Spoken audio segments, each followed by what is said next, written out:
Yung pakpakan ang Ginoo nga nakita ay karon. Ingay mong dapat salamat nga nakita ta. Salamat pre. Ha? Atong mga kaigsuunang uban wa nang soy kita kay ning pahuway na.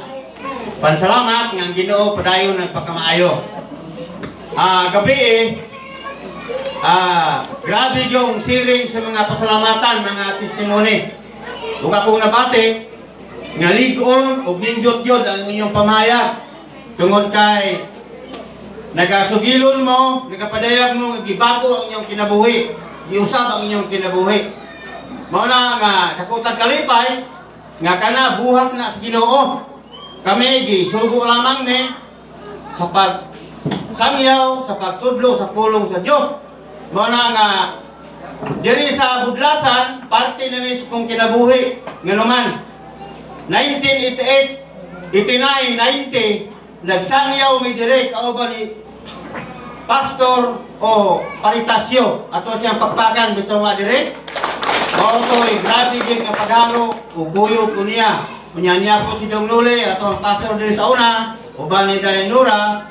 Grabe gyud ang pagdadyaw dire atong pagpakan sila kung mga bata ug mga kauban. Nga naman may soon pagtukod dire simbahan dito gyud managad kahoy sa lasam. Alauna sa kadlaw si Pritasyo manda na namutong nagkahoy. Mao na nga ako kay assist man ko dire. Mao na nga ako pong giantos. Way tulog, kapoy, gutom, ulan init. Dire mga duldo katuig namo ding sangyaw sa pagtuman sa pulong sa Dios. Ug salamat nga kita buhi pa.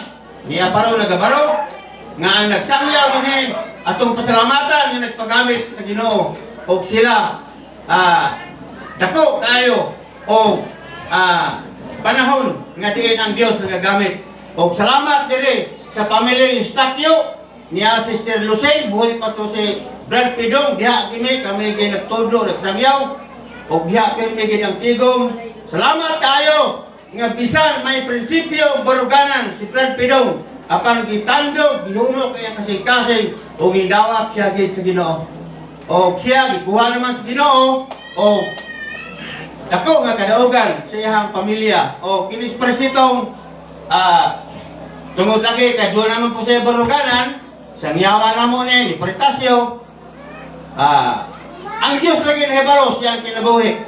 Apan dugay nga pag-ani namo gitandog siya sa Ginoo. Kung nakabati na ko nga nangiusa na dire. O di lamang siya, tibok niyang pamilya, yung mga igsuon, o bisan pa sa ato mga igsuon dire, nga mga daan ug bako, salamat kayo nga nagpadayon ka sa pag-alagad. O katong pakpakan ng Ginoo, kaiyan at Ginoo. Ang ato rong gibasa dire, nga sinulak, atong makita, nga hilingig o grabe ang pulong sa Ginoo. Nga naman mga igsoon, sa pag-imbitar na ako kay ipisitanan na ko ni Presito nga pa nag-follow up siya, iyang ispiro ni Pastor Rob, ang tema, pagbalik sa Ginoo, andam ka na ba? Mga na ang tema. O kini mga igsoon, karon nga niyata ato ning pamanandungan ato ning tun-an tungod kay daghan nga pakyas ini, daghan nga luya. Gani si Apostol Pablo nagwali sa una sa pagbalik sa Ginoo. Ang mga apostoles si Apostol Pedro nagwali linibuna ka mga tuig ug hantod karon wa pa nibalik ang Ginoo. Ug mao na hinungdan nga atong mensahe karon sa gibasa ni Ma'am Luna sa ikaduhang Pedro 3:16. Gi tuis. Gi pabugnawan ang mga Kristohanon. Gilutos ang mga Kristohanon. Nganuman, tungod kay ang mga tao nga walay Ginoo, walay Dios ilang kinabuhi, mao ni ang atuang mubato tungod kay dula sila pagtulunan og mga prinsipyo nga ila pong isulti sa mga tao aron mawala ang inyong natun-an, aron mawala ang kamatuoran.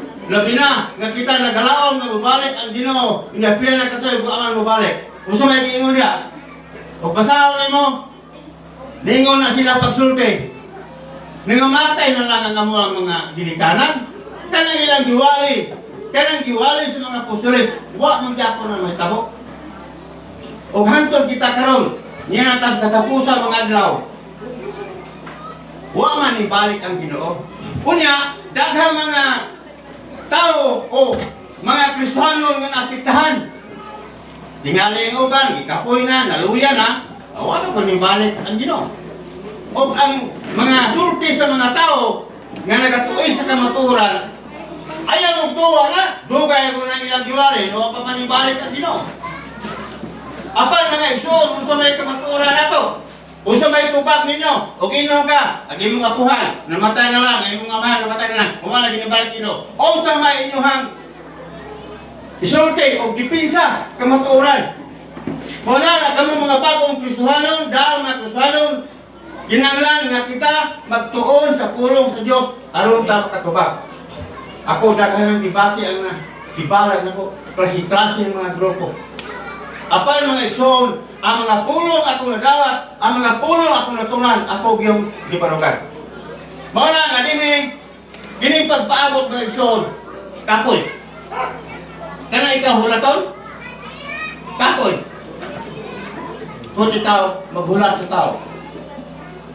Kisam na di kapoy dire nga nagalagan na sa Ginoo nga dugay na kayo. Aw ba na ko? Kapoy na. Sterilusin ka na, ako nang agak-agak na kay ngip-ngip ba yan? Unya, madugmo. Apan mga igsoon, atong makita ang kamaturan ron. Dunay turo diri. Kapag pangandam nga itong buhaton, kaya ang tima, pagbalik sa Ginoo, andam ka na ba? Yes or no na? Pwede mo tubag ka o no, pwede o yes. Kalabanan ka rin mga igsoon, kung pagutangon ang tao, nga kung mabalik ang Ginoo, andam ba ka? Ang tubag, balo na ba yung pastor? Bako kay balo. Muna nila, balo na ba yung pastor? Bako kay balo. Apan ikaw, nga gimensahiyan, ikaw nga gitudluan sa pulong Diyos, makatubag ka. Amen. Nganong andam ka? Nganong hibalo ka? Nganong mubarog ka sa kamaturan? Kaya ikaw gitudluan kung sunyawan. Karon, ang sulat ni Apostol Pedro sa ikaduhang Pedro 3:1-18, disulat niya sa mga lugar o mga simbahan niya ang giwalihan. Kalabanan niya ang giwalihan mga Kristohanon, iyang gipukaw, iyang ipahinduman, ngaluman. Tungod lagi kay nadugay paabot, nadugay bulat, ang mga Kristohanon, ning-abot gid sila nga gilaay o gikapoy. Ha? Boga nila na ang unang sulat nagpalikon, ang unang sulat nagdasig, o giusbag sulat. Sa una, sa mga batanon pa may, maningo at tagubay, sulat mo giuna. Sulat yun. Kaya maula, may tang matubang. Mag-atubang nga ulaw. May balaw na kasi sulat, kanibog malay ka. Ya karon, ma'am, cellphone naman ka? Oh. Siya po, Pedro, ato makita diri sa itong libasa. Nganingon siya, ngano naglangay-langay ang Ginoo, unsa may rason? Tubag. Ano ka tubag? Ngano naglangay ang Ginoo? Ha?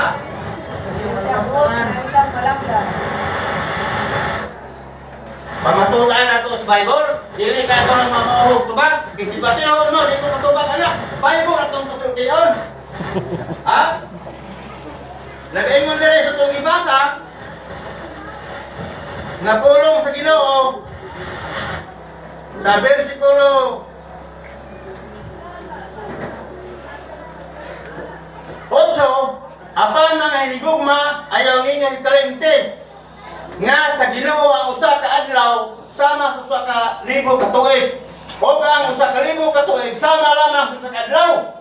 Ang Ginoo dili maglangan pagtuman sa iyang gisaad sumala sa iyang ginuhuna ang ginuhuna sa uban. Apan siya nagpailog kaninyo kay dili siya buot nga may usa nga malaglag kun dili ang tanan maghinursol o mubiya sa ilang mga sala. May so sa'yo lang ito ba? Palitan di patihon mo, kung iso ang inyuhan nadungan, ay ikaw ka, dugay na magkadiya lagi. Ganun man lagi nga, umang ubalik ng Ginoo. O ako, 36 na ko ka to eh. Sige ko balik, pagbalik, ganun man ibalik. Ha? Grabe! Sabi ko, maon ang Ginoo. Grabe ka, mapailubon ang Ginoo. Amen. Kung abot pa, nga nagwali si Pablo, ibalik ang Ginoo, ipirno tatatanan ron. Kung ibalik ang Ginoo dayon, daghan may impirno, daghan yung malaglag ang ilang kalat. Apan ang Diyos tungod sa iyang dakong gugma, naglangay siya, nagpailog siya, aron dili ka mag-adto sa impirno. Ingon ang Biblia, aron ka makakapot sa paghinulsol. Utong gabi mga igsoon, nalipay ko sa inyo mga testimony, nga kamo nagbago na ang hinulsol. Apan mga igsoon, bantayin ninyo, ang inyong ipamulong, gano'n man, ang yawa na mati. Amen. Oh! Nalibot-libot ang yawa! Sadya na ikaw mudawat sa Ginoo. Sadya na ikaw mutungo sa Ginoo. Magpabatismo ka, umuraran na ka. Ang yawa mo tindog, magigbatok na niyo. Ha? Yun ay tulo diri. Nga itong andamon, samtang nagpaabot ka sa Ginoo. Kaya mga andaman ta, amen? Sure naman ta. Isa may siguro diri nga luwas. Isa ka mo. Balitan mo balik ang Ginoo. Siguro tang malaki. Ha? Salamat sa Ginoo. Ang dili sure, pamati lang karon, aron ko ka ma-sure ball ron. Ha? Tinood na kay, yes or naman eh. Pwede nga, dili ka andam, o andam buka, ulit andam ka, unsa may yung buhaton. Dili may sure, dunay, tulog ka mga hakit si Apostol Pedro, nga angay na itong bantayan, angay na itong tumlandungan sa itong pagkakasuhanon, kay diri, sa iyang pagwali, sa iyang pagtudlo, target niya ang mga Kristohanon. Ha? Kaya naman nga iso, una din eh, atong mabasa diri sa versikulo 11, sa atong mga Biblia. Ato nga na yung basahon na iso, sa versikulo 11, dayon din eh, og sanglit kining tanan naglagon man, nining pagiha, unsa may angay ninyong buhaton. Dayon diri kinahanglan nga matinabuhi kamo nga balaan ug ihalad ang inyong kinabuhi ngadto sa Dios. Samtang maghulat kamo sa adlaw sa Dios, nga ang langit musilaog ug maugdaw ug ang mga butang mga tunaw tungod sa kainit. Mao ni siya maigsoon ang mahitabo inibalik kay Ginoo. Pangutana, kahit pagbalik sa Ginoo, mga andaman ta, unsa may atong andamon?